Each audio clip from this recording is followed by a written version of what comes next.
Hey, tonight we're diving into the real Wild West. Not the Hollywood version with its heroic cowboys and dramatic showdowns, but the gritty, dangerous reality where survival was never guaranteed. You might think you're tough enough to handle it, but trust me, there's a reason they called it wild. If you're enjoying these stories, I'd really appreciate a quick like or even a subscribe. It helps more than you know. I'm always curious where you all are listening from, so drop a comment with your location and what time it is there. Love seeing our little global community connect through these stories.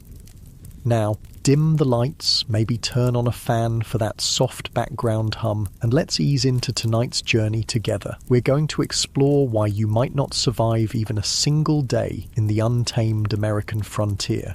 Congratulations, you've just woken up in the American Wild West of the 1870s. The good news, you're about to experience a legendary chapter of history firsthand. The bad news, your chances of survival just dropped dramatically. The first challenge hits you before you even open your eyes. The smell, not the earthy, pleasant aroma of nature you might expect, but something far more pungent. The stench of unwashed bodies, animal droppings, and what might possibly be raw sewage hanging heavy in the air. You see, bathing wasn't exactly a priority in the Wild West. Most settlers considered a thorough wash a monthly luxury, and that's being generous. Some went entire winters without a proper bath. Water, was precious out here, and using it to clean yourself seemed wasteful when you needed it for drinking and cooking. As you drag yourself from your bed, which is likely just a straw-filled mattress crawling with bedbugs, you realise how every muscle in your body aches. Life in the 1870s frontier involved constant physical labour from dawn until dusk. There were no weekends off, no vacations, and certainly no ergonomic considerations. Whether you were a farmer, miner, or ranch hand, your body was your primary tool, used until it broke down. You might think you work hard in your modern life, but frontier labour was something entirely different, backbreaking work that left even the strongest people permanently hunched and arthritic by their 30s. Imagine spending 14 hours ploughing fields, hauling water, chopping wood, or working deep underground in a mine shaft. No wonder the average lifespan was only about 35 years. Standing on the dusty floor, you notice the chill in the air. If it's winter, your cabin might be 20 degrees below freezing inside. If you had a fireplace, you'd have let it burn down overnight to save precious fuel. Good luck finding central heating or thermal underwear in this century. And if it's summer, well, get ready to sweat through every article of clothing you own. There was no escaping the elements in the Wild West. Speaking of clothing, forget comfort. Men typically owned maybe 2 sets of clothes, rough canvas or denim pants and cotton shirts that chafed against the skin. Women wore multiple layers regardless of the temperature, chemises, corsets, petticoats and long dresses that dragged in the dirt. Everything was scratchy, ill-fitting and rarely cleaned. Those fancy outfits you've seen in Western movies? Pure fiction for the average person. Your stomach growls, reminding you it's time for breakfast. Hope you like beans, biscuits and coffee, possibly for every meal. The Wild West diet was monotonous and nutritionally deficient. Fresh fruits and vegetables were seasonal luxuries. Meat, when available, was often preserved with salt or smoke because refrigeration didn't exist. Scurvy, a disease caused by vitamin C deficiency, when your gums bleed and your teeth fall out, was common among settlers despite being easily preventable with modern knowledge. You might think the coffee would at least be good. Cowboys always seem to have a pot brewing in the movies, but what you're served barely resembles what you'd recognise as coffee. It's typically boiled to within an inch of its life, bitter beyond belief, and might include crushed eggshells or even salt to reduce the bitterness. Still, the caffeine would help you face the day, so you drink it without complaint. Before heading outside, you might want to check your shoes for scorpions or snakes that could have sought shelter during the night. It wasn't uncommon for frontier folks to shake out their boots each morning, a habit born from painful experience. One wrong move, and you could be facing a venomous bite miles from any medical help. Stepping outside your cabin, you're immediately aware of how exposed you are. The vast landscape of the American frontier was breathtaking, sure, but it was also unforgiving. Extreme weather could appear with little warning. Blizzards, tornadoes, flash floods, or drought could all mean death for the unprepared. The sky might be clear now, but that could change in minutes. If you've settled in a frontier town, you might think civilization offers some protection. In some ways, that's true. In others, it just presents different dangers. Towns in the Wild West were hotbeds of disease. Without proper sewage systems or understanding of germ theory, illnesses spread rapidly through communities. Cholera, typhoid, smallpox, diphtheria, and tuberculosis were constant threats. An outbreak could wipe out half a town in weeks. Speaking of towns, let's say you decide to visit one today. As you approach, you notice there's a distinct lack of the organised layout you might expect. Many Western towns grew haphazardly, with buildings constructed wherever convenient, often without proper planning or infrastructure. The streets aren't paved, but are instead dirt tracks that transform into mud pits when it rains and dust bowls when it's dry. The smell hits you again, stronger now. Horse manure is everywhere because horses are the main transportation. There are no street cleaners or sanitation departments. In some towns, the accumulated waste could be knee-deep in heavily trafficked areas. Flies swarm around you and you realise why disease spreads so easily here. As you walk down the main street, you pass the saloon, likely one of the busiest establishments in town. Contrary to Hollywood depictions, saloons weren't glamorous places with swinging doors and piano players. Most were crude, one-room affairs with rough plank bars and basic furniture.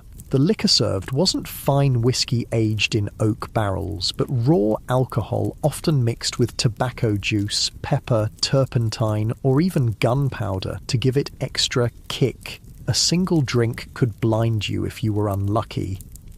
The saloon represents another deadly aspect of frontier life: violence. These establishments were frequently sites of deadly confrontations, not because of formal duels or showdowns, but because of drunken arguments that escalated quickly in a heavily armed society.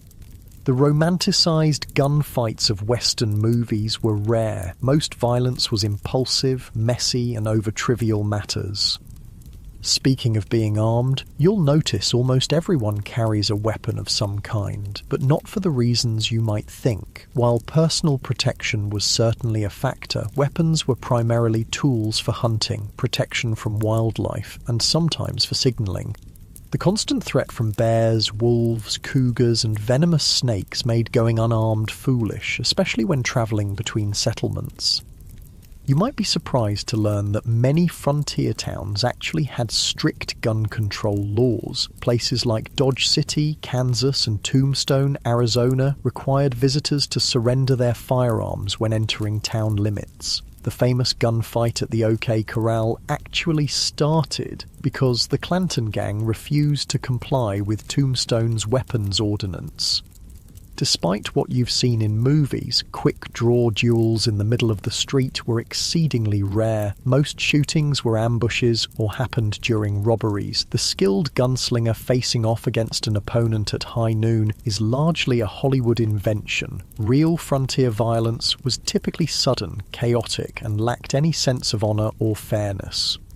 As you continue your walk, you pass the local doctor's office. Medical care in the 1870s frontier would horrify you. Most doctors had little or no formal training. Surgical procedures were performed without anaesthesia beyond whiskey or morphine, and sterilisation was virtually unknown. Something as simple as an infected cut could lead to amputation or death. Common treatments included bloodletting, mercury compounds, arsenic, and other toxic substances that often did more harm than good. Women in childbirth faced mortality rates as high as 1 in 4 in remote areas. Dentistry involved extraction without anesthesia, using crude tools. Most people suffered from painful dental issues for years before finally losing their teeth. If you were injured or fell ill on the frontier, your survival often depended more on luck than medical intervention. Even minor injuries could become life-threatening due to infection. Broken bones might never heal properly, leaving frontier folk with chronic pain and disability. The famous phrase, "only the strong survive," had literal meaning in the Wild West. Your stomach growls again, and you realise it's time for lunch. You head to the local restaurant, which is likely just an extension of someone's home where meals are served for a fee. The food isn't any more varied than your breakfast. Meat is tough and often spoiled, despite heavy smoking or salting. Vegetables, if available, are overcooked to mush. Food safety standards don't exist, so dysentery and food poisoning are common occurrences. While eating, you overhear conversations about recent Indian attacks, outlaw gangs, or the danger of travelling alone, while Native American violence against settlers was far less common than portrayed in popular culture. In fact, settlers and the US military were far more likely to be the aggressors. The frontier was still a place of conflict. The systematic displacement of indigenous peoples created tensions that sometimes erupted into violence on both sides. As for outlaws, they were a genuine threat, particularly in remote areas. Law enforcement was sparse, with a single sheriff sometimes responsible for thousands of square miles. In many places, justice was handled through vigilante action rather than formal legal proceedings. Lynch mobs were common, and the concept of innocent until proven guilty often didn't apply. If you were accused of horse theft or cattle rustling, you might find yourself hanging from a tree before sunset, regardless of your actual guilt or innocence. After lunch, you decide to visit the local general store to stock up on supplies. The prices shock you. Basic necessities cost far more on the frontier than back east due to the difficulty and expense of transportation. A simple can of peaches might cost the equivalent of $20 in today's money. Many settlers spent most of their income on essential supplies with little left over for comfort or luxury. The store offers another glimpse into frontier reality, the isolation. Mail delivery was infrequent and unreliable. Newspapers might be weeks or months out of date. Information travelled slowly, and you might go years without news from family back east. Many settlers never saw their relatives again after moving west. The psychological toll of this isolation contributed to high rates of depression, alcoholism, and suicide among frontier populations. As the afternoon wears on, you notice dark clouds gathering on the horizon. Weather on the frontier wasn't just uncomfortable, it could be deadly. Without modern forecasting, storms arrived with little warning. Blizzards could strand travellers, leading to freezing deaths. Tornadoes destroyed entire communities with no emergency services to assist survivors. Flash floods washed away wagon trains. Droughts ruined crops and caused starvation. If you were lucky enough to have a proper home, it provided minimal protection. Most frontier dwellings were hastily constructed from whatever materials were available. Sod houses on the plains, log cabins in forested regions, or simple wooden structures in towns. None were particularly effective against extreme weather. Winter temperatures inside could drop below freezing. Summer heat was often unbearable, especially in attics or upper floors where many people slept. As the storm approaches, you decide to head back to your cabin before it hits. On the way, you pass a group of men heading to work at the local mine. Mining was one of the deadliest professions on the frontier. Underground cave-ins, toxic gas exposure, explosions from improperly handled blasting powder, and machinery accidents claimed countless lives. Miners also suffered from long-term health issues like black lung from coal dust or mercury poisoning from gold processing. Even if you avoided mining, few frontier occupations were safe. Farming involved dangerous equipment with no safety features. Ranching meant working with unpredictable animals weighing hundreds of pounds. Logging had one of the highest fatality rates of any profession. Whatever you did to make a living, your risk of serious injury or death was exponentially higher than in the modern world. You make it back to your cabin just as the rain begins to fall. The roof leaks in several places, and you place buckets to catch the water. This is a good opportunity to refill your drinking water, as clean water was scarce and precious. Many frontier settlers drank from the same sources used for washing and watering livestock, leading to waterborne illnesses that could quickly turn fatal. As you sit in your leaky cabin listening to the rain, you reflect on how different reality is from the romanticised version of the Wild West. There were no heroes or villains, just people struggling to survive in incredibly harsh conditions. The fact that anyone made it through is testament to human resilience and determination. Night falls early as you have no electricity. Candles and oil lamps provide minimal illumination, and you're careful with them. Fire was a constant danger in frontier homes. A single spark could mean losing everything, with no fire department to call for help. Many towns burned to the ground at least once in their history. You prepare for bed, exhausted from just one day in the Wild West. Your muscles ache, your stomach is unsettled from the unfamiliar food, and your mind is overwhelmed by the constant vigilance required to stay alive. As you drift off to sleep, you wonder if you'll make it through tomorrow, or if you'll become just another statistic in the dangerous story of the American frontier. The wind howls outside your cabin, a haunting reminder of how small and vulnerable humans are against the vastness of the untamed wilderness. Tomorrow, if you're lucky enough to see it, will bring all these challenges again, along with new ones you haven't yet imagined. In the Wild West, survival was never guaranteed. It was earned day by day, hour by hour, through hardship most modern people can scarcely comprehend. The morning light filters through the cracks in your cabin walls, waking you from a restless sleep. Your body aches from the hard mattress, but there's no time to linger. The Wild West waits for no one. As you rise, you remember yesterday's harsh introduction to frontier life and wonder what new challenges today will bring. Let's say you decide to leave town today to travel across the frontier. Whether you're heading to another settlement, joining a wagon train west, or simply exploring, travel in the 1870s was an entirely different experience than what you're used to. The good news is that by this time, the Transcontinental Railroad had been completed, connecting the east and west coasts of America. The bad news? Unless you were relatively wealthy or travelling between major cities, you probably couldn't afford to use it. Most frontier folks travelled by horse, wagon, or simply on foot. If you owned a horse, consider yourself fortunate. Horses were expensive to buy and maintain, putting them out of reach for many settlers. A good horse might cost the equivalent of several months' wages. Then you needed saddles, bridles, feed, and veterinary care, though veterinary care often meant shooting the animal if it broke a leg or developed certain illnesses.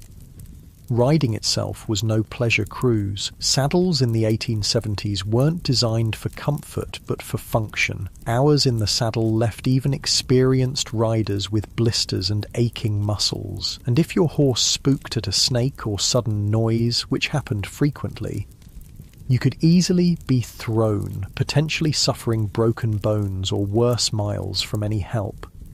If you couldn't afford a horse, you might travel by wagon. Forget the romantic image of pioneers cheerfully rolling across pristine prairies. Wagon travel was brutally uncomfortable. The vehicles had no suspension system beyond the slight give in wooden wheels, meaning you felt every rock, rut, and hole in the trail. The constant jarring caused wagon sickness, similar to seasickness, leaving travellers nauseous and miserable. Roads, if they existed at all, were typically just dirt tracks carved by previous travellers. After rain, they became muddy quagmires where wagons could sink axle deep. During dry periods, the dust was so thick you could barely breathe or see. Wagons frequently broke down, with wheels cracking or axles snapping miles from the nearest settlement. Let's say you've decided to journey all the way to California or Oregon. you've joined a wagon train heading west on the famous Oregon Trail. This 2,000-mile journey was one of the most perilous undertakings of the 19th century. Of the approximately 400,000 people who attempted it between the 1840s and 1860s, an estimated 1 in 10 didn't survive. The Oregon Trail was sometimes called the nation's longest graveyard. Some historians estimate that an average of 10-15 people died for every mile of the trail. Think about that. A grave every 350 feet or so for 2,000 miles. The trail was lined with makeshift crosses and stone markers, many without names, as families were forced to bury loved ones and continue their journey. Disease was the #1 killer on the Oregon Trail. Cholera, a bacterial infection spread through contaminated water, was particularly devastating. This horrible illness, caused severe diarrhea and vomiting, draining the body of fluid so quickly that a person could be healthy at breakfast and dead by dinner. There was no effective treatment available. Wagon trains would sometimes lose dozens of people in a single cholera outbreak.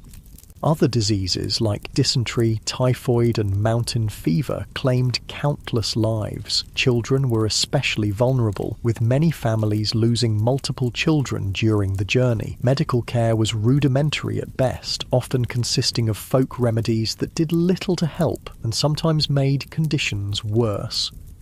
Crossing rivers presented another deadly challenge. Wagons weren't designed to float, but pioneers had to cross numerous rivers on their journey west. Some had ferries or fords, but many required the wagon to be floated across like a makeshift boat. Wagons frequently capsized in these crossings, drowning people and livestock and destroying precious supplies. The Platte, Columbia, and Snake Rivers claimed hundreds of lives during the migration period. Contrary to popular belief, attacks by Native Americans were relatively rare. Most tribes were actually helpful to migrants, offering supplies, guidance, and assistance with river crossings. The majority of violent deaths on the trail came from accidents, being crushed by wagon wheels, drowning, or being kicked by draft animals. Firearms accidents were shockingly common, as most travelers were inexperienced with weapons but carried them for hunting and protection. The psychological toll of the journey was immense. Families buried children, parents, and spouses along the way, then had to continue travelling immediately. There was no time for extended grief on the trail. Each day's delay meant less chance of crossing the mountains before winter snows made passes impassable. The constant stress, grief, and physical hardship led many travellers to mental breakdown. Suicide was not uncommon among trail migrants. If you somehow survived the journey to California or Oregon, your challenges weren't over. Many arrived at their destination having spent all their money and resources on the journey itself. Families often arrived destitute, malnourished and ill, only to find that the promised land had its own harsh realities. But let's say you've decided not to travel that far. Perhaps you're heading to a nearby town or settlement instead. Even short journeys in the Wild West presented significant dangers. Travelers might encounter outlaws who saw lone riders or small groups as easy targets. While the frequency of stagecoach robberies was exaggerated in later fiction, they did occur regularly enough to be a legitimate concern. The natural environment posed constant threats to travellers. Flash floods could wash out trails or trap unwary travellers. Summer heat in desert regions could kill through dehydration and heat stroke. Winter blizzards routinely trapped travellers, sometimes leading to freezing deaths or desperate situations like the infamous Donner Party, where survivors resorted to cannibalism to stay alive. Navigation itself was challenging in an era before detailed maps. Travellers relied on vague directions, landmarks that could change or be misidentified, and the experience of guides who sometimes proved unreliable. Getting lost in the wilderness could be a death sentence, especially if your supplies ran low. As you travel today, you notice another aspect of frontier life that movies rarely depict accurately: the stunning diversity of people. The Wild West wasn't populated solely by white cowboys and settlers. It was a meeting ground of cultures from around the world. Chinese immigrants worked as railroad builders, miners, and merchants. Mexican families had been living in the Southwest long before it became US territory. Black cowboys made up as much as 25% of the workforce on some ranches. European immigrants from Germany, Ireland, Italy, and Scandinavia brought their cultures and traditions. And of course, dozens of distinct Native American nations had called these lands home for thousands of years before others arrived. This diversity, however, didn't mean equality or harmony. Racial violence was a common feature of frontier life. Chinese railroad workers faced brutal discrimination and were often forced to take the most dangerous jobs for lower pay than white workers. Mexican landowners frequently saw their property seized through legal manipulation or outright theft after the Mexican-American War.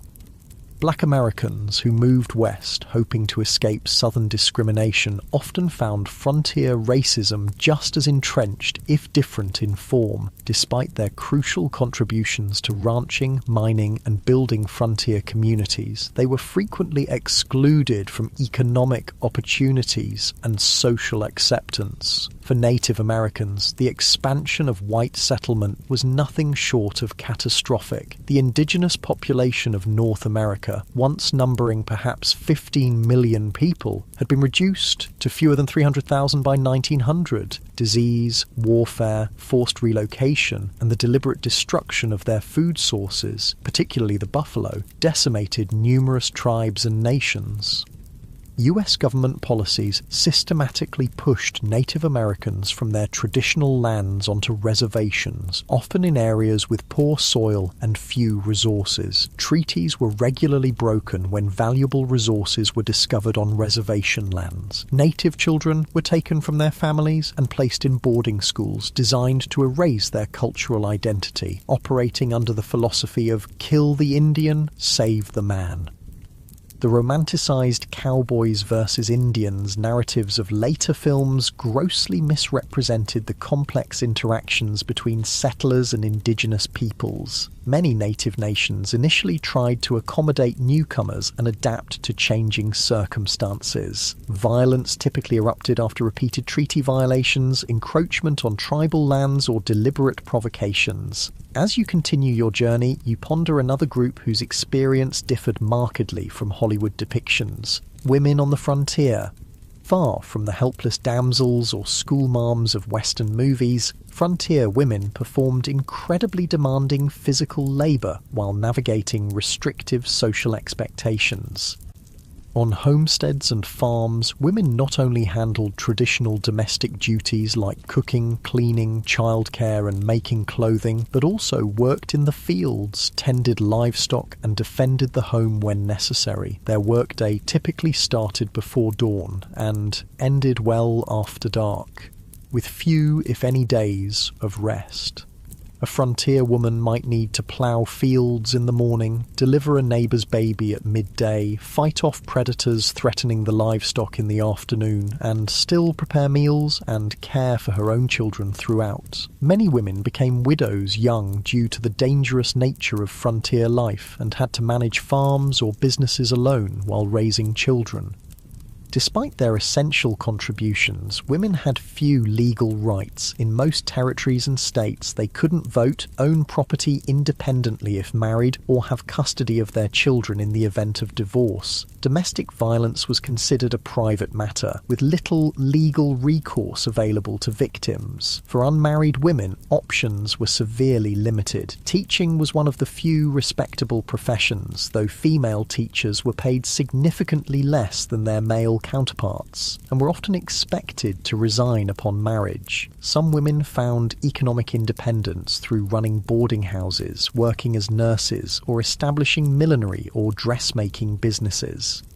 Then there were the soiled doves, prostitutes who worked in frontier brothels and saloons. While later mythology romanticised these women, the reality was typically grim. Many entered the profession out of economic desperation after being widowed or abandoned. Physical abuse, drug addiction, and venereal disease were common hazards of the work. Even those who managed to earn substantial money found themselves socially ostracised and unable to transition to more respectable positions. Some women did find greater freedom on the frontier than they might have back east. The shortage of women in Western territories gave them more marriage options and sometimes better treatment as communities competed to attract and keep female residents. A few territories like Wyoming and Utah granted women voting rights decades before the 19th Amendment, recognizing their essential contributions to frontier development. As the day wears on and you continue travelling, you might wonder about law enforcement in this supposedly lawless land. The reality was complex and varied widely by location. Major cities and towns typically had some form of organised law enforcement, but vast rural areas had minimal if any official protection. County sheriffs were elected officials responsible for maintaining order across sometimes enormous territories. A single sheriff might be the only law enforcement for thousands of square miles, making regular patrols impossible. They relied heavily on deputizing ordinary citizens during emergencies, creating posses to pursue criminals or respond to violence. Town marshals handled law enforcement within town limits, sometimes with a few deputies in larger settlements. These positions were often dangerous and poorly paid, attracting a mix of dedicated public servants and those who enjoyed the power the badge provided. Some famous lawmen, like Wyatt Earp, moved between legitimate law enforcement and more questionable enterprises throughout their careers. Federal marshals had jurisdiction throughout territories and states but were few in number. They typically focused on major crimes like counterfeiting, mail robbery, or offences involving multiple jurisdictions. The legendary US Marshals of Western movies, single-handedly bringing law to lawless towns, were largely fictional creations. In many remote areas, justice was handled through informal community action rather than official legal processes. Vigilante groups formed to address perceived threats when formal law enforcement was absent or ineffective. Sometimes these groups maintained basic order, but they could easily become vehicles for prejudice, personal vendettas, or mob violence. The iconic image of the quick-draw gunfight was largely a later invention. Most frontier violence was mundane, impulsive, and often alcohol-fueled. Bar fights that escalated to fatal levels, domestic violence, and disputes over land or livestock were far more common than dramatic shootouts on dusty streets. Criminal punishment was harsh by modern standards. Hanging was the standard penalty for murder, rape, and sometimes theft, particularly of horses or cattle. Prisons existed, but were primitive facilities with high mortality rates from disease, violence, and poor conditions. Many communities preferred immediate execution to the expense of long-term imprisonment. As evening approaches, you decide to seek shelter for the night. If you're lucky, you might find a town with a hotel or boarding house. Don't expect luxury. Frontier accommodations were basic at best. A typical hotel room would have a simple bed, possibly infested with bed bugs, a washstand with a pitcher and basin, and perhaps a chair. Bathroom facilities would be an outhouse in the back, shared by all guests. Privacy was minimal, with thin walls allowing you to hear your neighbours' every movement and conversation. In busier establishments, you might even share a bed with a stranger, a common practice to maximise capacity during busy periods. The sheets might not have been changed for previous guests, and lighting would be limited to candles or oil lamps. A night's lodging would cost between 25 cents and $1, depending on the establishment's quality and location. This represented a significant expense for many travellers, equivalent to several hours' wages for an average worker. Many chose to sleep in stables, barns, or simply under the stars to save money, despite the additional risks these options presented. If you were travelling through more remote areas, you'd likely camp for the night. This meant building a fire, assuming you could find enough fuel, preparing a meal from your limited supplies, and sleeping on the ground with minimal protection from the elements or wildlife. Indigenous peoples, experienced travellers, and military scouts had sophisticated techniques for safe camping, but the average settler often made dangerous mistakes. Proper fire management was literally a matter of life and death. A fire built too large could spark a prairie or forest fire that could consume thousands of acres in hours. One built too small might not provide enough warmth during cold nights, leading to hypothermia. Campfire cooking required skills most modern people lack, often resulting in meals that were simultaneously burnt and raw. As night falls fully and you prepare to sleep, the sounds of the frontier darkness surround you. Coyotes howl in the distance, unfamiliar birds call, the wind whispers through grass or trees. For people accustomed to modern light and noise pollution, the profound darkness and strange sounds of wilderness nights often triggered intense anxiety. Many travellers slept poorly on the frontier, not just because of physical discomfort, but from fear of the unknown dangers that might lurk in the darkness. Native attacks, though rare, often occurred at dawn when sleepers were at their most vulnerable. Predators like wolves, bears, and mountain lions might investigate camps looking for food. Venomous snakes and scorpions sought warm places to rest, sometimes including a sleeper's bedroll. Even if no actual threats materialized, the psychological stress of constant vigilance took its toll. Frontier diaries frequently mention exhaustion not just from physical labor, but from the mental strain of perpetual alertness. Modern people, accustomed to locks, alarms, and the security of dense population, would find the vulnerability of frontier sleeping arrangements profoundly disturbing. As you drift towards sleep, you reflect on the day's journey. Travel in the Wild West bears almost no resemblance to its sanitized, romanticized portrayal in later entertainment. It was grueling, dangerous, and uncomfortable beyond what most modern people could endure. The skills required from navigation without maps to making emergency repairs to handling firearms safely took years to develop, and mistakes were often fatal. The darkness deepens and the sounds of night creatures grow louder. Tomorrow will bring new challenges if you survive the night. Perhaps you'll reach your destination, or perhaps you'll become just another unmarked grave along the trail. One more statistic in the perilous story of westward expansion. The Wild West forgave no weakness and offered no second chances. Every day survived was a victory against overwhelming odds. The new day dawns on the frontier, and you've somehow survived the night, a victory in itself in the Wild West. As you rub the sleep from your eyes and stretch your aching muscles, you contemplate what direction your frontier experience might take today. Perhaps you'll try your luck in one of the booming mining towns where fortunes are supposedly made overnight.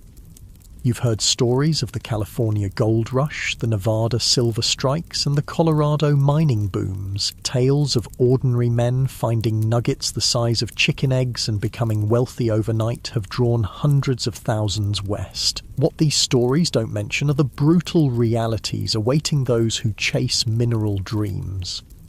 Let's say you decide to try your hand at mining. What would that actually entail? First, you'd need to stake a claim, which means finding unclaimed land with potential mineral deposits, increasingly difficult by the 1870s, as the easiest and richest areas were claimed years earlier.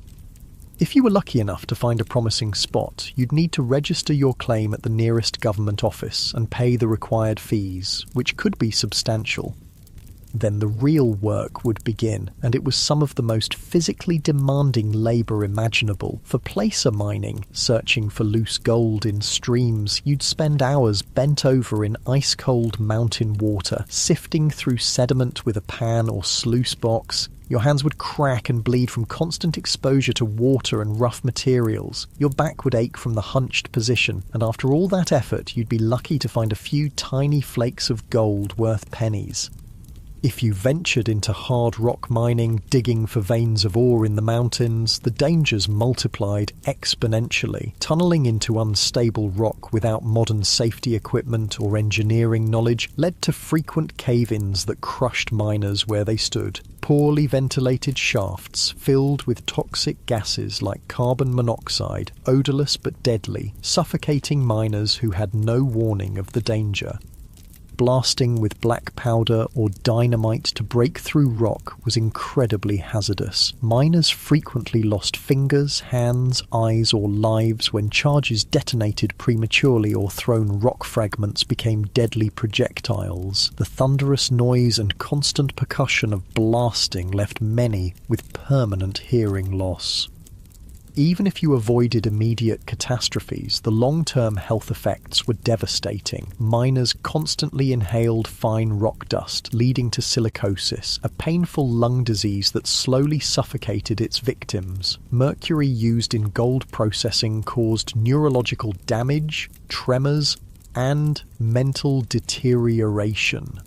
Those working in copper or lead mines absorbed toxic metals that accumulated in their bodies, causing chronic illness and early death. The mining industry of the 1870s had virtually no safety regulations or oversight. Mine owners prioritized profit over worker welfare, and injuries were considered an expected part of the job. Medical care for injured miners was minimal and often ineffective. A serious injury typically meant the end of a miner's career and livelihood, with no disability support or workers' compensation available. For all these risks and hardships, what was the likely reward? Despite the mythology of the lucky prospector, the vast majority of miners barely earned subsistence wages. By the 1870s, most worked for large mining companies rather than independently, earning $2 to $3 for a grueling 10 to 12-hour day. Studies suggest that storekeepers, saloon owners, and prostitutes consistently made more money than the miners whose dreams sustained frontier mining towns. Speaking of mining towns, they were notoriously rough places. Imagine a community composed primarily of young single men engaged in dangerous work with few women, families, or civilizing institutions. Alcohol consumption was astronomical. The average mining camp resident consumed several times more alcohol than the typical American today. Violence was commonplace, with fights, stabbings, and shootings occurring regularly. Sanitation in mining camps was typically abysmal. With minimal planning or infrastructure, human waste and garbage accumulated in streets and waterways. Typhoid, cholera, and dysentery spread rapidly in these conditions. During warm months, the stench could be overwhelming, and swarms of flies spread disease from waste to food. If you managed to find valuable ore, you faced the challenge of converting it to cash. Banking in the Wild West was primitive and often predatory. Many mining towns had no banks at all, forcing miners to carry gold dust or ore, making them targets for theft. Some saloons and general stores offered to buy gold, but frequently at rates far below actual value, taking advantage of miners' limited options. Where banks did exist, they operated with minimal regulation or oversight. Bank failures were common, often wiping out customers' life savings without warning or recourse. Many bankers were little more than confidence men who established storefronts, collected deposits, and disappeared overnight with all the funds. Without federally backed currency, paper money was issued by individual banks, and its value fluctuated wildly depending on the bank's reputation. Counterfeit bills circulated widely, and even experienced merchants could be fooled by well-made fakes. The safest form of money was gold or silver coin, but carrying it made one a target for robbery. Perhaps, after considering the dangers and disappointments of mining, you decide to try your hand at ranching instead. The cattle industry was booming in the 1870s, with demand for beef in eastern cities creating opportunities on the frontier. Surely this would be a healthier, more profitable venture. Ranching did indeed avoid some of the worst health hazards of mining, but it introduced its own unique dangers and hardships. Starting a ranch required significant capital. Land, livestock, equipment and buildings all represented major investments. Many aspiring ranchers went deeply into debt purchasing these necessities, betting their future on favourable weather and market conditions. Nature often had other plans. Droughts could wither grazing lands and dry up crucial water sources, forcing ranchers to either watch their cattle starve or sell at devastating losses. Harsh winters could kill entire herds, as happened in the infamous Great Die-Up of 1886 to 1887, when up to 90% of cattle on northern ranges froze or starved to death during unusually severe weather. Disease could sweep through herds, wiping out a rancher's investment overnight. Texas fever, anthrax, and other infectious diseases had no effective treatments in the 1870s. Predators like wolves and cougars took a constant toll on livestock, particularly vulnerable calves. Poisonous plants, quicksand, and injuries further reduced herds. The iconic cattle drives, moving herds hundreds of miles to railroad shipping points, were not romantic adventures, but grueling, dangerous undertakings. Cowboys, not the glamorous figures of later films, but typically young, poorly paid labourers, worked 20-hour days during drives, catching brief naps in the saddle as they moved thousands of animals across difficult terrain. These drives faced constant threats. River crossings could turn deadly in minutes if animals panicked, creating deadly pile-ups that drowned cattle and cowboys alike. Stampedes, which could be triggered by something as simple as a lightning strike or a snapping twig, turned thousands of 1,500-pound animals into an unstoppable destructive force. Cowboys caught in stampedes were often trampled to death. The cowboy's life was far from the freedom portrayed in Western mythology. They typically earned about $30 per month for exhausting, dangerous work. Most were very young men, often teenagers, from poor backgrounds with few other options. A significant percentage were black, Mexican, or mixed-race individuals facing discrimination that limited their opportunities elsewhere. Their diet on the trail consisted mainly of beans, salt pork, and biscuits, with minimal fresh food. Medical care was limited to whatever the trail cook might know about folk remedies. Injuries, common in such dangerous work, often went untreated until they became life-threatening. Many cowboys died young from injuries, exposure, or violence. Perhaps ranching doesn't appeal after all. What about farming? Surely growing food, the most fundamental of human activities, would offer a more stable and less dangerous way of life on the frontier. The Homestead Act of 1862 had opened vast areas of the West to settlement, offering 160 acres free to anyone who would live on and improve the land for 5 years. This seemed like an incredible opportunity, a chance for people with little money to become landowners and build independent livelihoods. The reality proved far more challenging than the promise. First, 160 acres might sound substantial, but in the arid regions that comprised much of the available land, it was often insufficient to support a family. Traditional eastern farming methods failed in these environments, where rainfall was a fraction of what pioneers were accustomed to. Many settlers had no knowledge of dry farming techniques needed for success in these regions. Starting a frontier farm required tremendous physical labour. The first task was building shelter, typically a sod house on the treeless plains, constructed by cutting and stacking dense prairie turf. These soddies were dark, damp dwellings that leaked when it rained, harboured insects and snakes, and crumbled without constant maintenance. Then came the back-breaking work of breaking the land for planting. Prairie sod, held together by dense grass roots that had developed over centuries, was extraordinarily difficult to plough with the equipment available to most settlers. It could take a year or more just to prepare a few acres for planting. The work was so physically demanding that it permanently damaged many farmers' bodies. Once crops were planted, farmers faced threats from every direction. Drought could wither plants before harvest. Torrential rains could wash away seedlings or flood fields. Early frost could kill crops just before harvest. Grasshoppers descended in biblical swarms, consuming everything green in their path and sometimes even eating the handles of tools left in fields.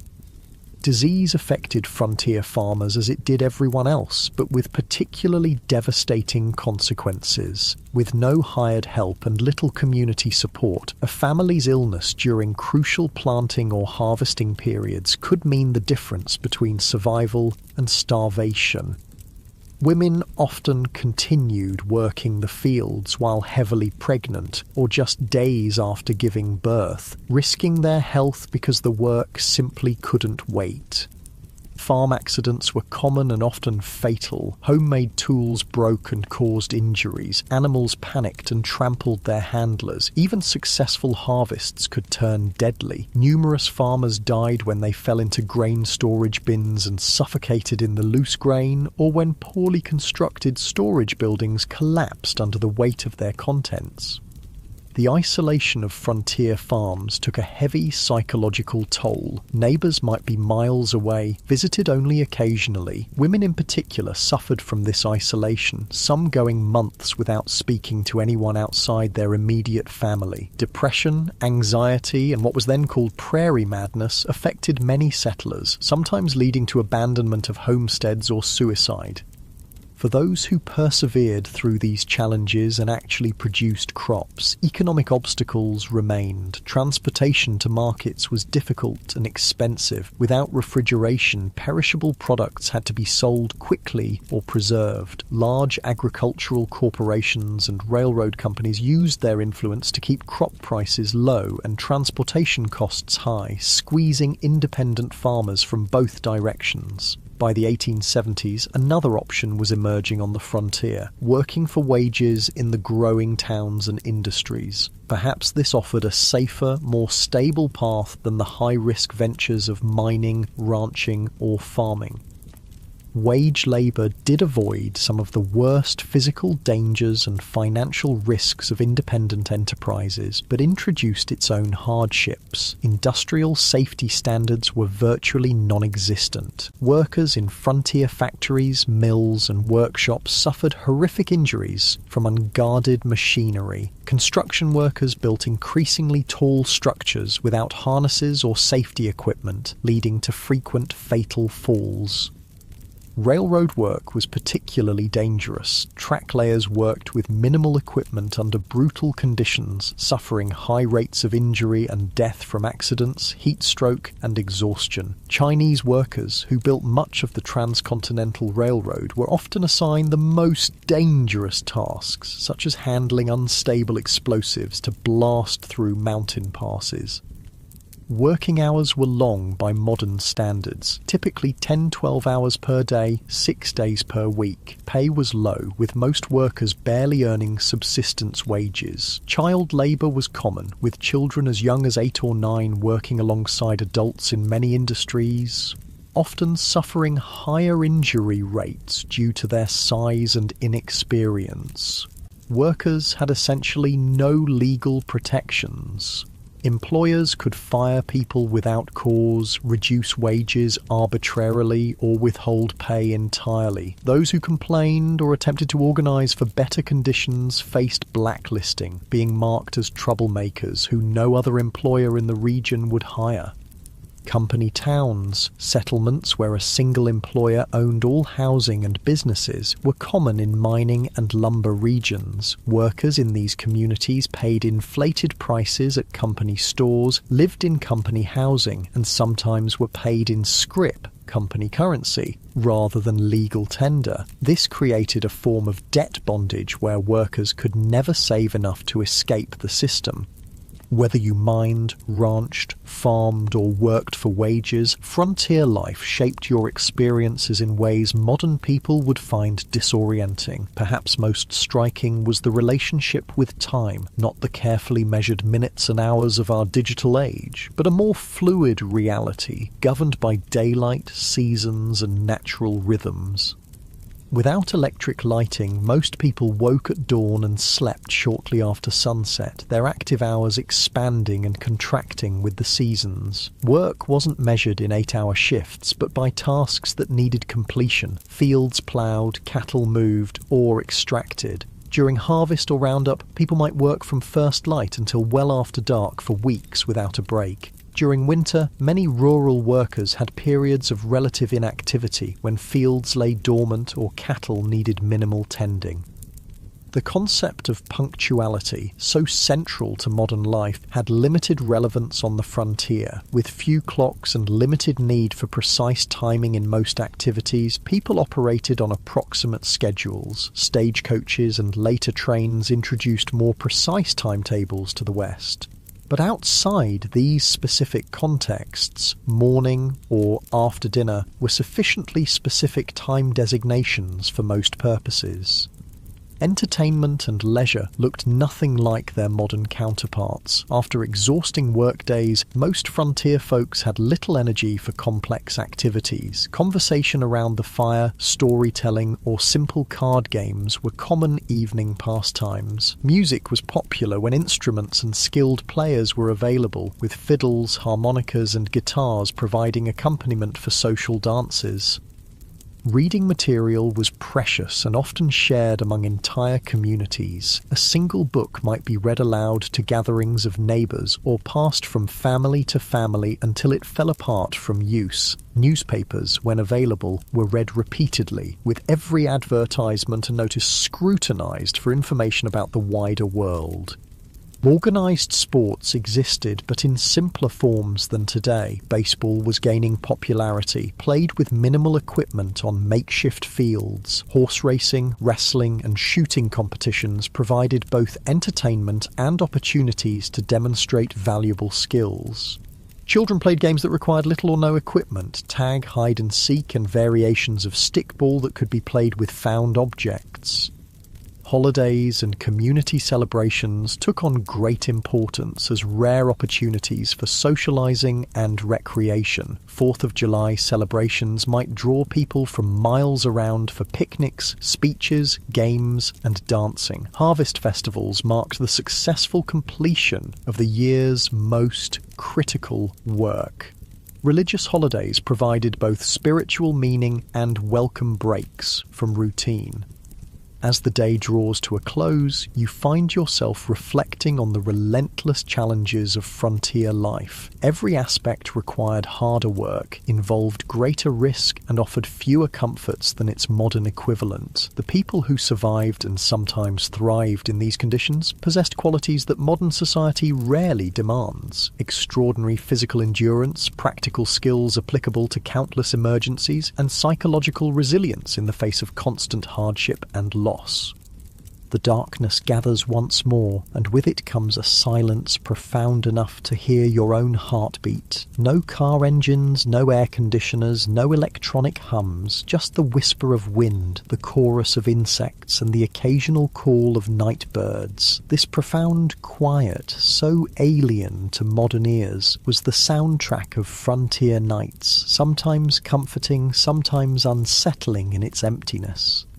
As you drift towards sleep, you wonder if you would have had what it took to survive here, not just for a day or a week, but for years and decades. The people who shaped the American West, for better and worse, were not the idealized heroes of later fiction, but complex individuals facing extraordinary challenges with the limited resources and knowledge of their time. Their story, stripped of romanticism, is one of human endurance against conditions that would break many of us today.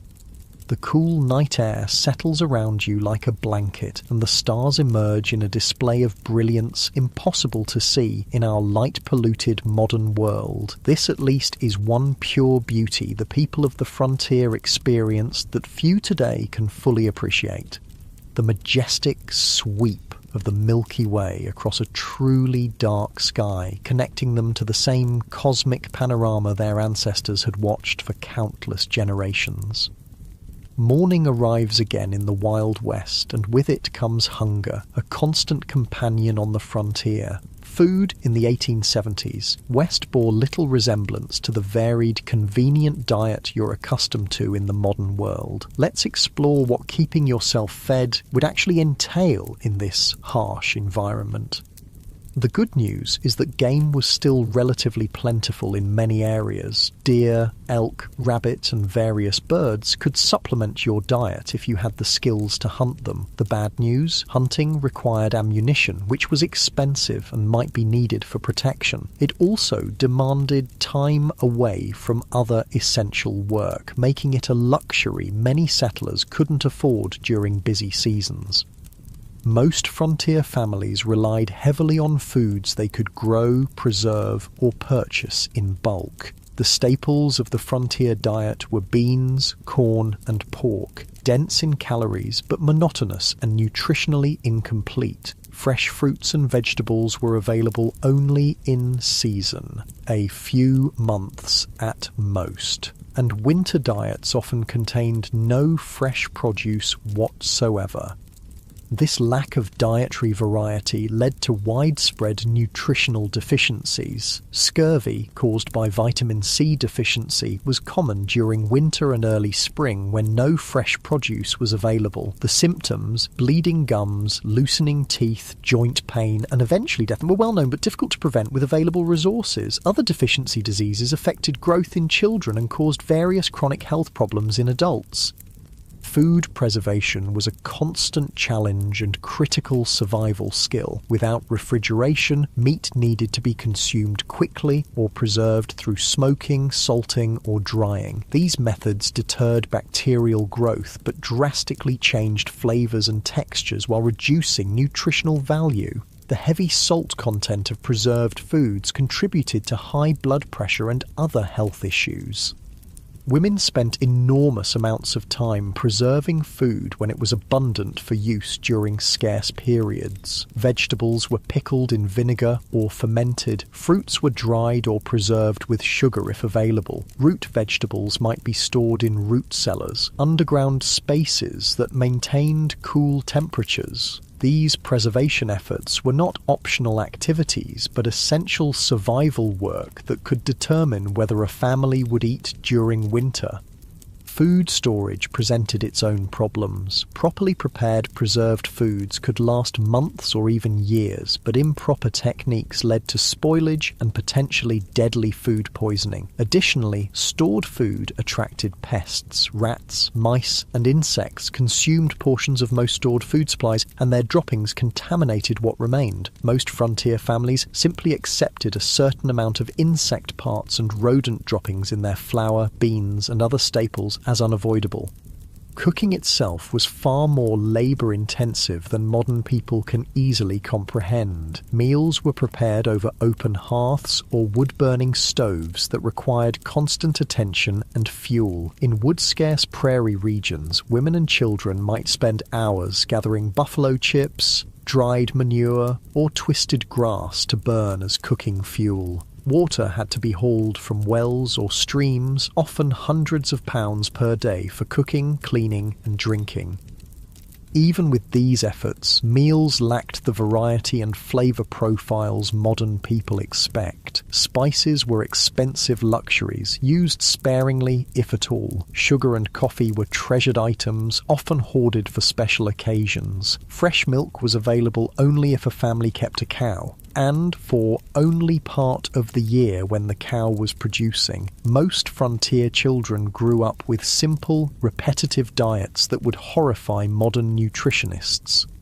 Interestingly, despite these limitations, obesity was rare on the frontier. The combination of limited food supplies, minimal sugar consumption, and constant physical labour kept most people lean. However, this leanness wasn't necessarily healthy. Many frontier folk suffered from malnutrition even when they had sufficient calories to sustain their work. Beyond basic survival needs like food, frontier life presented unique challenges for families raising children. If you had been born in the Wild West, rather than just visiting it, your childhood would have been dramatically different from modern experiences. Childhood itself was conceived differently in the 19th century. Children as young as 6 or 7 were expected to contribute meaningful work to family survival, not as educational chores, but as essential economic contributions. Young children minded livestock, gathered eggs, picked vegetables, watched younger siblings, and helped with countless other tasks that freed adults for heavier work. By age 10 or 12, most frontier children worked alongside adults at nearly adult capacity. Boys followed fathers into fields, barns, or workshops, learning skills through direct participation rather than formal instruction. Girls worked with mothers, learning the complex domestic skills necessary for frontier homemaking. Not simple housekeeping, but the production of essential goods like clothing, preserved food, candles, and soap. This early adulthood extended to other areas of life. Children were not sheltered from the harsh realities around them. They witnessed births, deaths, slaughtering of animals, and the sometimes violent conflicts of frontier communities. They were expected to understand and adapt to these realities, rather than being protected from them.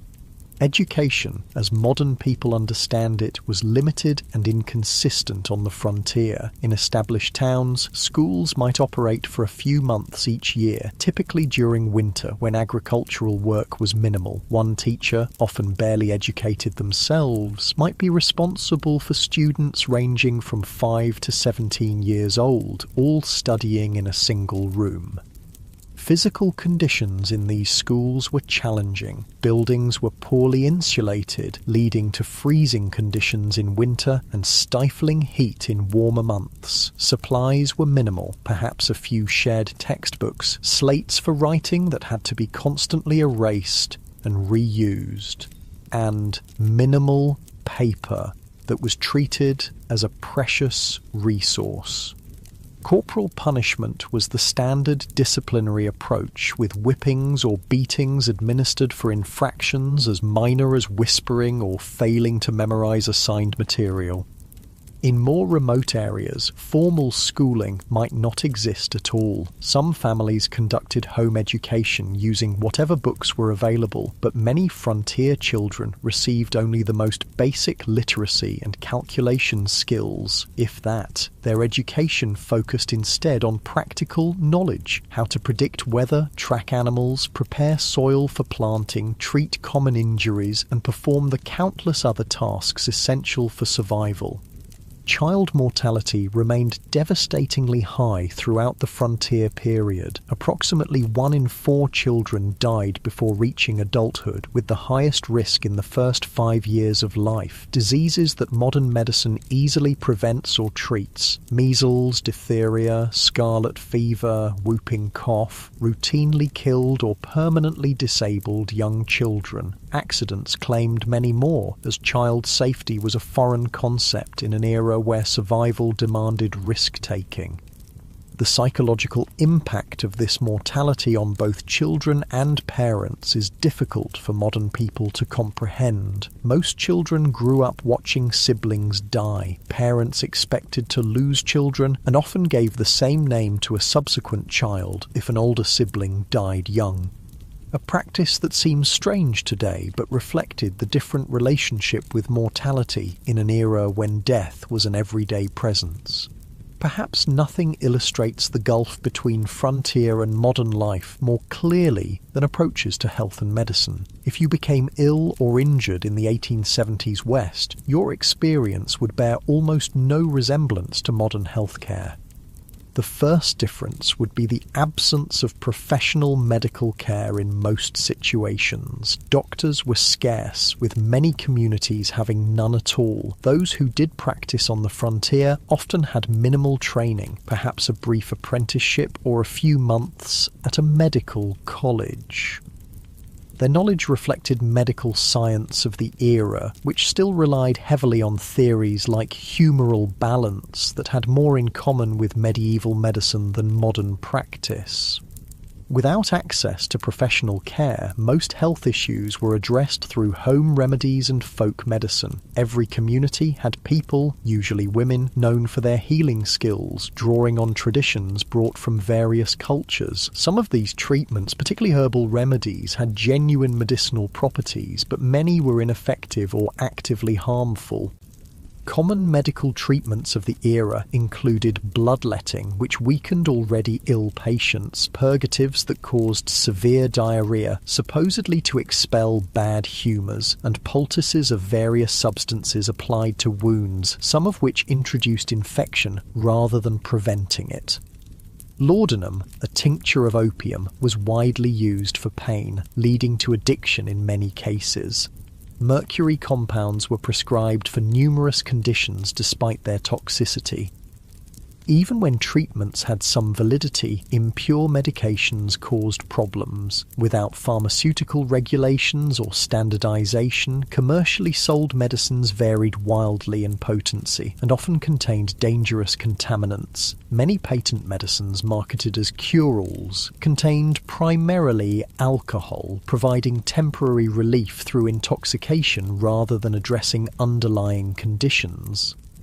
Surgery in frontier conditions was particularly horrific. Without effective anesthesia, beyond alcohol, whiskey, or opium, patients endured excruciating pain during procedures. Sterilization was unknown or inconsistently practiced, leading to rampant post-surgical infections.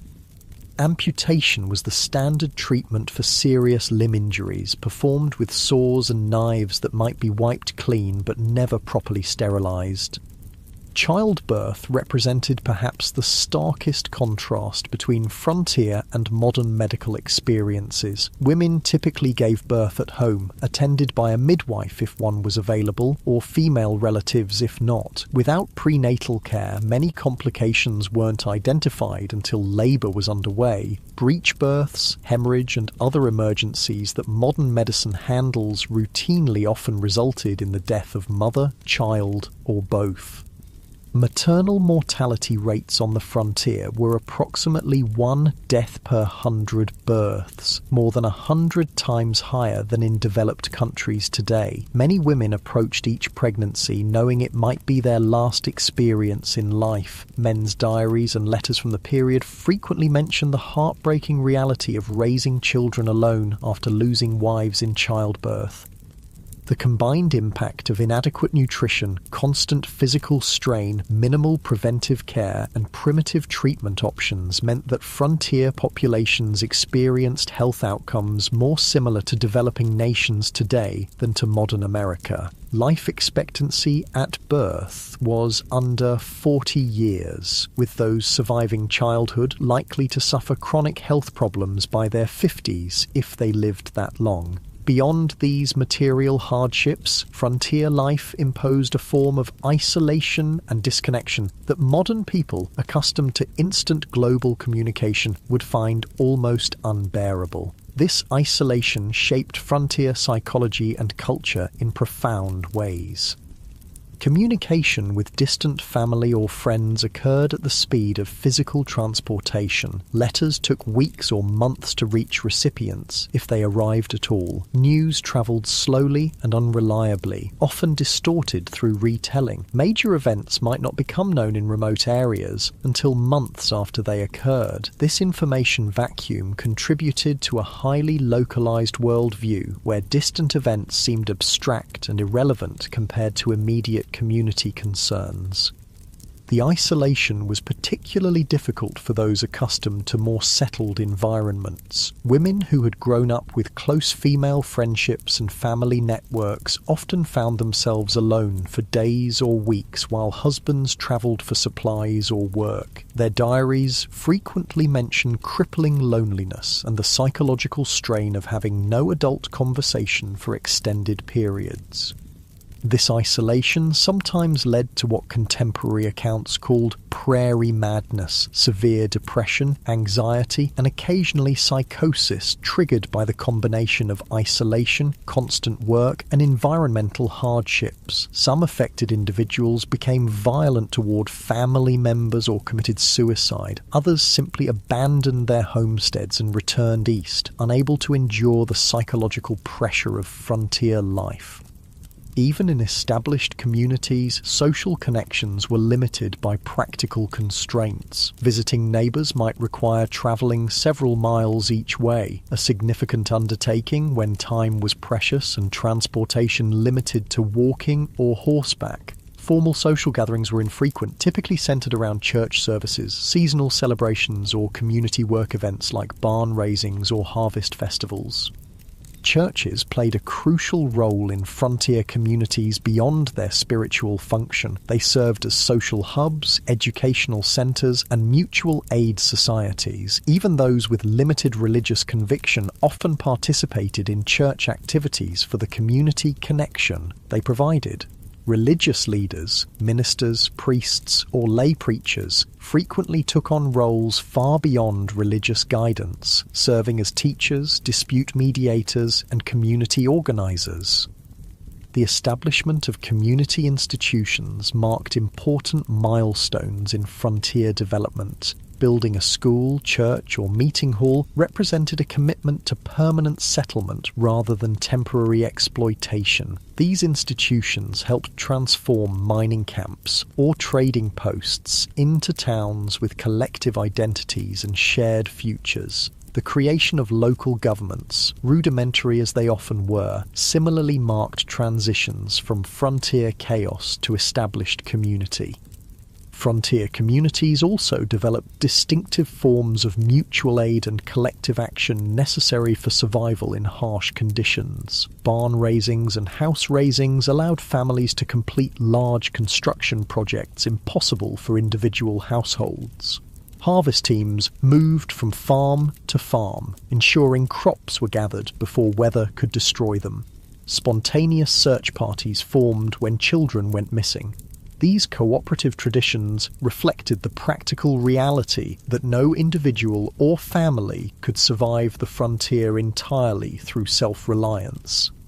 This community interdependence existed alongside the individualism that later became mythologized in frontier narratives. Both elements were necessary responses to frontier conditions: self-reliance for daily survival, community cooperation for challenges beyond individual capacity. The tension between these values shaped frontier culture and continues to influence American attitudes toward government, community, and individual responsibility. As another day in the Wild West draws to a close, you find yourself contemplating the mental and emotional resilience required to endure such conditions year after year. The people who populated the American frontier weren't superhuman. They suffered, struggled, and sometimes broke under the relentless pressure of their environment. But many adapted and persevered, developing skills and perspectives that allowed them to find meaning and even joy amid hardship. The darkness settles around you once more, bringing with it the profound silence of the pre-industrial night. The day's experiences have given you a glimpse into a world both familiar and utterly alien, a world where survival required constant vigilance, where comfort was rare and luxury almost non-existent, where death was an everyday companion rather than a distant stranger. As sleep approaches, you wonder about the people who chose this life or had it thrust upon them by circumstance. What drove them west? What sustained them through blizzards, droughts, illness, and loss? What would they think of the world their struggles helped create? A world of abundance and security beyond anything they could have imagined, built on foundations they laid through exhausting labour and countless sacrifices. The questions follow you into dreams filled with endless prairies, towering mountains, and the faces of those who tamed the Wild West, not through romantic gunfights, but through the quiet heroism of daily persistence against overwhelming odds. Their story, stripped of Hollywood glamour and frontier mythology, stands as a testament to human adaptability and the extraordinary courage of ordinary people facing extraordinary challenges. Dawn breaks on what will be your final day in the Wild West. As the golden light spills across the landscape, you take a moment to appreciate the raw beauty that drew so many westward despite the dangers and hardships. The frontier was a place of stunning natural grandeur. Vast prairies rippling like oceans, mountains scraping the sky, canyons plunging into the earth's depths.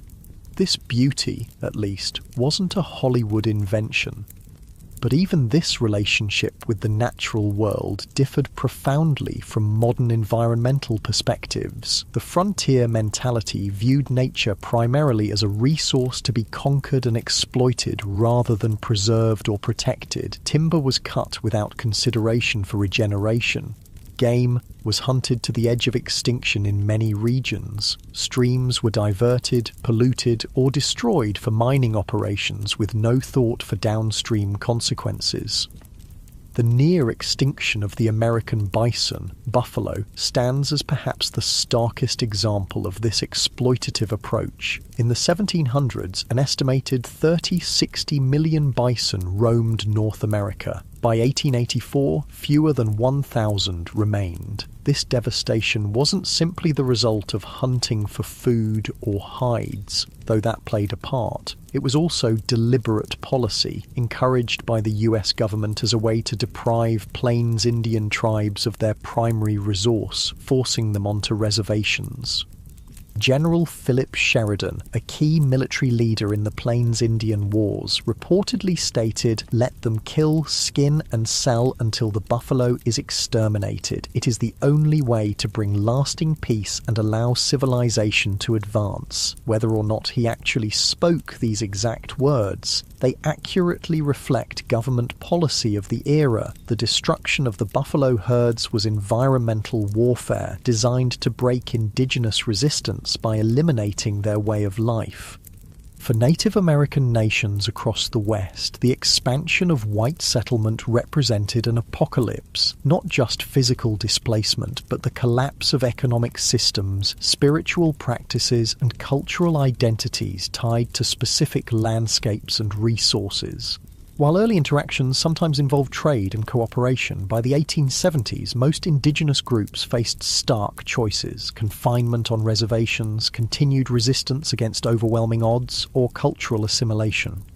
The reservation system itself represented a form of cultural genocide. Native children were forcibly removed from families and sent to boarding schools designed to kill the Indian and save the man, as Captain Richard H. Pratt, founder of the Carlisle Indian Industrial School, infamously stated.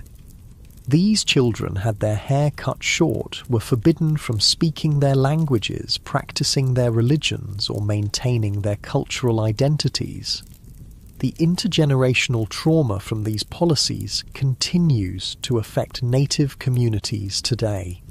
Armed resistance against American expansion almost invariably ended in defeat, though some groups maintained independence longer than others. The Battle of the Little Bighorn in 1876, where combined Lakota, Northern Cheyenne, and Arapaho forces defeated Lieutenant Colonel George Armstrong Custer's 7th Cavalry, represented one of the last major indigenous victories. The subsequent military campaigns against these tribes were marked by increasing brutality, including attacks on villages and the killing of women and children.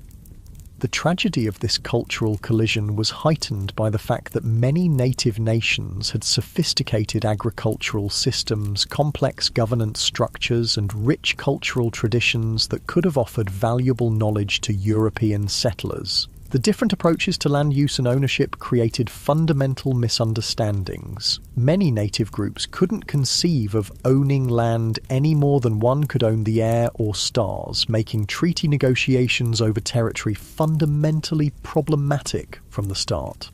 These cultural conflicts extended beyond native white relations. The West was extraordinarily diverse, with communities from around the world bringing different languages, religions, customs, and approaches to frontier life. This diversity was both a strength, introducing varied skills and perspectives, and a source of tension in communities struggling with scarce resources and limited infrastructure.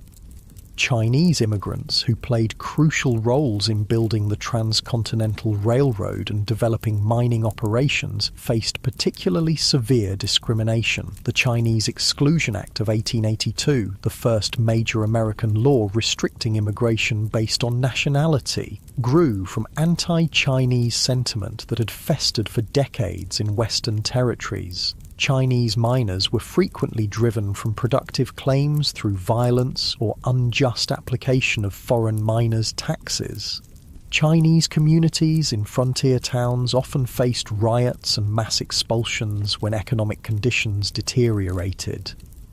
Mexican Americans, many of whom had become US citizens through territorial acquisition rather than immigration, similarly faced discrimination and displacement. Despite treaty guarantees protecting property rights following the Mexican-American War, many Mexican landowners saw their holdings taken through legal manipulation, intimidation, or outright fraud. Spanish-derived water rights systems that had functioned effectively for generations were replaced with English common law approaches less suited to arid environments.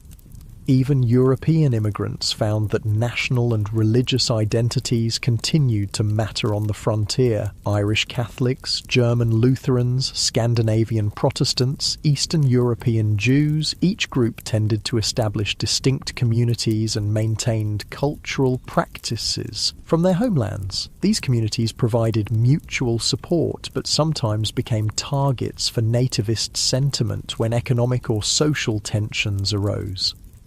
African Americans who moved west after the Civil War hoped to find freedom from Southern oppression, but often encountered different forms of discrimination. Black cowboys, who made up approximately 25% of the workforce on some cattle operations, rarely received recognition in contemporary accounts or later mythology. Black homesteaders established communities in several Western territories, but frequently faced organized resistance from white neighbors and discriminatory application of homestead laws. The collision of these diverse groups, each with their own values, practices, and expectations, created frontier communities far more complex and conflict-ridden than later romantic depictions would suggest. The melting pot metaphor popularized in later American mythology obscured both the persistent cultural distinctiveness of various groups and the power imbalances that determined whose cultures would be preserved and whose would be suppressed.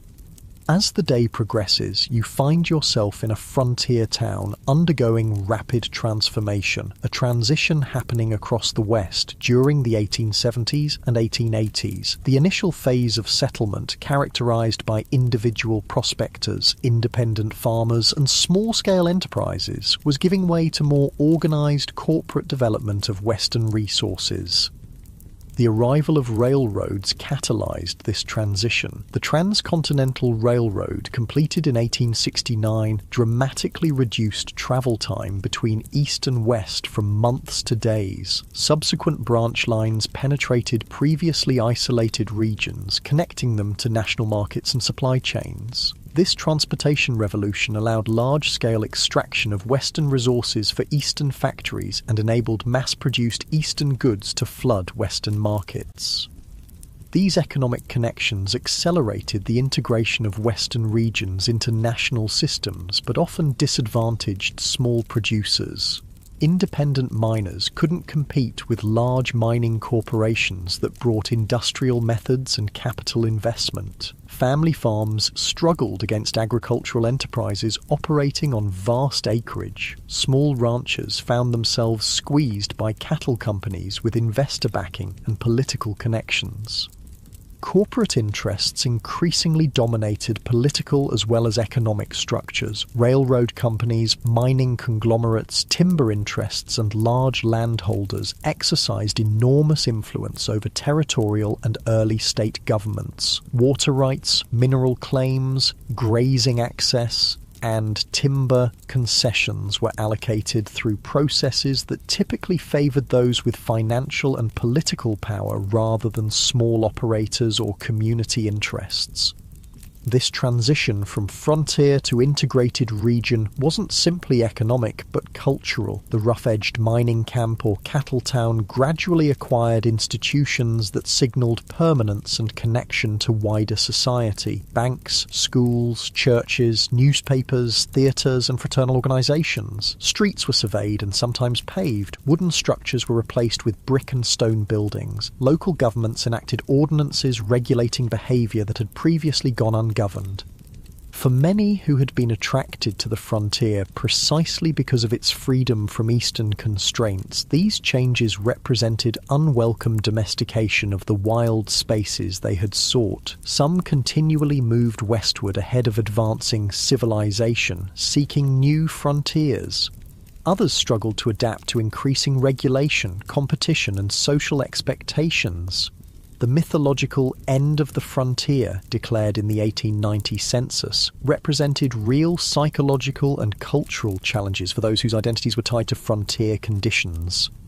Part of this transformation involved the taming, or at least management, of frontier violence. The iconic gunfighters and outlaws who would later dominate Western mythology operated in a specific historical window when formal law enforcement was establishing itself against pre-existing systems of personal and community violence. By the 1880s and 1890s, professional police forces and court systems had replaced vigilante justice in most established communities, though remote areas still saw occasional eruptions of frontier-style conflict resolution. The legendary figures who captured public imagination, Wild Bill Hickok, Wyatt Earp, Billy the Kid, Jesse James, operated in this transitional period, often moving back and forth between legal and illegal activities as circumstances changed. Their later mythologization obscured the complex, often morally ambiguous reality of their lives. Hickok, far from the perfect marksman of legend, shot bystanders in at least 2 gunfights. Earp worked variously as a lawman, gambler, brothel keeper and vigilante across his career. The Robin Hood image attached to Jesse James ignored his Confederate guerrilla background and the innocent victims of his robberies. As evening approaches on your final day in the Wild West, you find yourself contemplating the gap between frontier reality and the mythology that would later emerge from it. Why did Americans, and eventually the world, become so fascinated with a romanticized version of this brutal period? What needs did these myths serve, and what truths did they obscure? Part of the answer lies in timing. The most intense period of frontier mythology making occurred precisely as the actual frontier was disappearing. The Wild West shows of Buffalo Bill Cody began in the 1880s, featuring staged reenactments of Indian battles and stagecoach robberies for Eastern audiences, even as railroads, telegraph lines, and formal governance were integrating Western regions into mainstream American society. These performances weren't meant as accurate historical recreations, but as entertainment that resonated with Eastern ideas about the West. The dime novels that popularized exaggerated tales of Western heroes originated not on the frontier, but in Eastern publishing houses, written by authors who rarely had first-hand experience of the regions they described. These formulaic stories emphasized action, clear moral distinctions between heroes and villains, and a vision of the West as a testing ground for American virtues of self-reliance, courage, and individualism.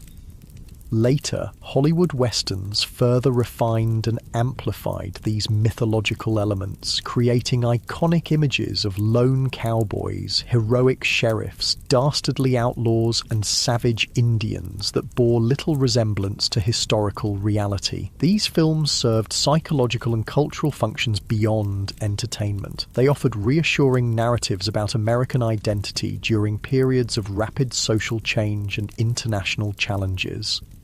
The mythology suggested that American character had been forged in frontier conditions, producing exceptional qualities that distinguished the nation from older societies. It implied that American expansion across the continent had been not just inevitable, but morally justified, a triumph of civilization over wilderness and progress over primitive cultures. It presented simplified moral frameworks where good invariably triumphed over evil through righteous violence, justifying America's growing military and economic power on the world stage. What these myths obscured was the complex, morally ambiguous reality of Western development, the genocide of indigenous peoples, the exploitation of immigrant labor, the environmental devastation, the corporate manipulation of political systems, and the deeply divided community struggling with fundamental questions about identity, governance, and resources. The real West offered no simple moral lessons, but rather a case study in how human societies adapt to challenging conditions, sometimes showing remarkable cooperation and creativity, sometimes descending into exploitation and brutality. As darkness falls once more, you reflect on your brief journey through the unromanticized Wild West. You've experienced firsthand why the average person today, accustomed to abundant food, medical care, physical safety, and countless comforts unknown to frontier dwellers, would likely not survive even a single day in the actual conditions of the 1870s frontier. The skills, knowledge, physical conditioning, and psychological resilience required for frontier survival represent a way of life so distant from modern experience as to be almost unimaginable. Yet something about this world continues to fascinate us. Perhaps it's the raw honesty of a life stripped to essentials, where tasks have immediate consequences and achievements represent tangible victories against natural constraints. Perhaps it's the community interdependence that emerged from shared challenges, creating connections that transcended differences in background or belief. Perhaps it's simply the reminder that human beings can endure and even find meaning in conditions far harsher than most of us will ever face. The legacy of the American frontier extends beyond mythology into the actual structures and systems that shape modern American life. Property laws, water rights frameworks, federal-state relationships, approaches to natural resources, and countless other aspects of American governance emerged from frontier-era compromises and conflicts. The diversity of Western communities, despite efforts at forced assimilation, contributed to the multicultural reality of modern America. Even the continuing tensions between individual rights and collective welfare, local control and national standards, exploitation and conservation have roots in frontier-era debates. For indigenous peoples, the frontier era represents not a glorious chapter in national expansion, but the devastation of ancient lifeways and the beginning of a long struggle for cultural survival and sovereignty that continues today. Their perspective reminds us that the simple triumphalist narrative of Western settlement ignores the complex civilizations that already existed and the incalculable knowledge lost through their disruption. The most accurate understanding of the frontier requires holding multiple perspectives simultaneously, acknowledging both the courage of those who built new communities in challenging conditions and the devastation experienced by those displaced by this expansion. As you drift towards sleep on your final night in the Wild West, the sounds of this earlier America surround you, the whisper of wind through prairie grass, the distant howl of coyotes, perhaps the faint piano notes from a saloon down the street. These sensory experiences, at least, connected all who lived through this era, regardless of background or circumstance. The vast skies, extreme weather, imposing landscapes, and profound silences shaped everyone who encountered them, creating a shared relationship with the environment even amid cultural conflicts. Tomorrow, you'll return to your own time, carrying with you a deeper understanding of this pivotal period in American history. You'll never again see a Western film or read a frontier novel without recognizing the sanitized, simplified version of a complex reality. You'll appreciate the extraordinary comfort and security of modern life achieved through technological advances unimaginable to frontier dwellers. You might find yourself more aware of the skills and knowledge lost in the transition to our specialized, technology-dependent society, the practical self-sufficiency that allowed frontier people to build, repair, grow, preserve, and create what they needed with minimal outside support. Most importantly, you'll understand that the real story of the American West isn't found in gunfights and gold strikes, but in the daily struggles of ordinary people, men, women, and children of diverse backgrounds, who faced extraordinary challenges with the limited resources available to them. Their story, without Hollywood embellishment, contains enough genuine courage, tragedy, innovation, conflict, cooperation, cruelty, and kindness to fill countless histories. Their legacy lives in the communities they established, the environmental changes they initiated, the cultural patterns they created, and the myths that grew from their experiences. The real Wild West disappeared long ago, transformed by technology, population growth, economic integration, and environmental change into the modern American West of cities, suburbs, highways, and managed landscapes. Yet echoes of frontier experience persist in regional identities, local traditions, land use patterns, and governance structures. The memory of this formative period continues to influence how Americans understand themselves and their nation's development, even as scholars and communities work to replace simplistic mythology with more accurate, inclusive understandings of this complex history. As you finally surrender to sleep, the boundary between past and present seems to blur. The challenges faced by frontier communities, adapting to environmental constraints, managing scarce resources, building functional communities among diverse populations, balancing individual freedom with collective needs, remain relevant in new forms today. Perhaps the greatest legacy of the frontier experience is not a set of answers, but a collection of questions about human adaptation, community formation, and the relationship between people and the natural world, questions each generation must answer anew as circumstances change. The stars shine brilliantly above, the same stars that guided travellers across the prairie, helped farmers time their planting, and gave comfort to homesick immigrants far from familiar landscapes. In this moment of connection across time, you feel a fleeting kinship with those who looked upon these same constellations a century and a half ago, wondering what tomorrow would bring in a world where survival was never guaranteed, but life, in all its harshness and beauty, was experienced with an intensity seldom matched in our more comfortable era.